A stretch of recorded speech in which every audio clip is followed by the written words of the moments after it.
So, what does it mean to read something? You'll get a lot of reading assignments through your classes. If you ask most people, they'll say reading is going word through a text. So let's get a text. You open it up. Maybe it takes a little bit. And you say the researcher not only selects a qualitative, quantitative, or mixed methods to study to conduct, the inquirer also decides on a type of study within these three choices. And you have then read that sentence. Well, not really. Usually there's something more when someone says read something. They want you to read it, they want you to understand it, but how deeply do you need to understand it? And so there's a couple techniques that you can use to think about reading and how when you can stop reading. One is to first survey what you find. So you look at your book or you look at your text that you're going, and you go through and you say, what type of text is this? What is the purpose of this text? If you look at the beginning, most places will have a purpose of the text. they'll have a very short paragraph at the front that'll tell you why this book was written. Then the next thing you do is that you question, what do I need to get from this text? What is it that I'm trying to do? And then you skim it, and when you skim it, it means you go quickly to try to understand the large ideas. You scan it for specific information. In other words, is there a specific fact that I'm supposed to get from this text? And the next step is to what they call thoroughly read it. In other words, now that you've skimmed it and you have the context, you've scanned it and you've gotten specific information, then you go through and you do the word-by-word type reading that you normally think of as reading.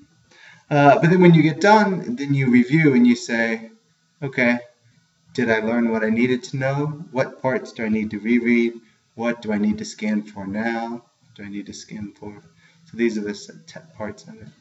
If you look, your assignment is to look at a text and to basically read it and fill in the missing words.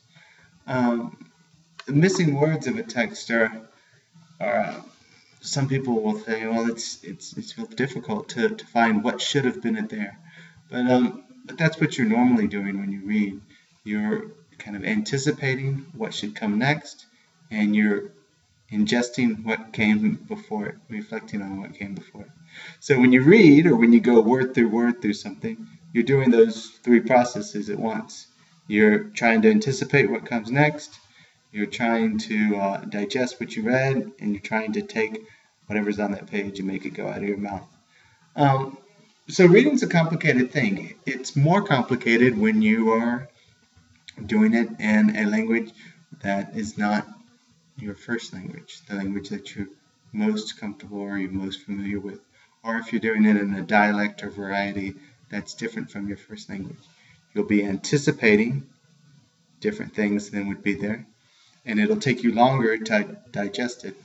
So you should probably think about that reading will take longer than you anticipated. It'll take longer than it has in other places because you'll be anticipating things that don't show up, or you'll be digesting things in a way that are different from what your audience intends.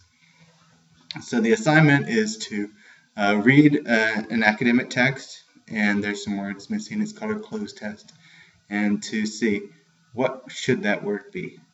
It's something that you have to get from the context. So it's very much a test of not only reading ability, but anticipating the cultural framework, and then also understanding what is it in this text. And they're just random words taken away.